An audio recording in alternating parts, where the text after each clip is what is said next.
tahay noloshayda يا كاتلا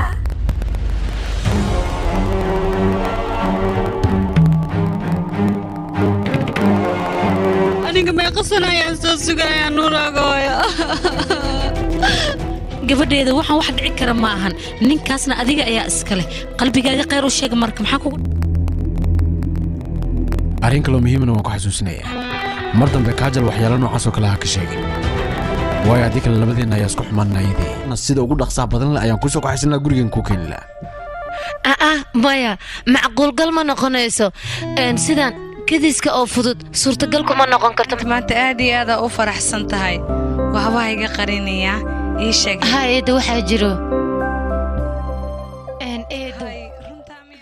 haddii aad u baahan tahay in aad daawato musalsalada kuwii hore iyo kuwii dhexe sidoo kale musalsalada qaybaha habeen kasta soo gala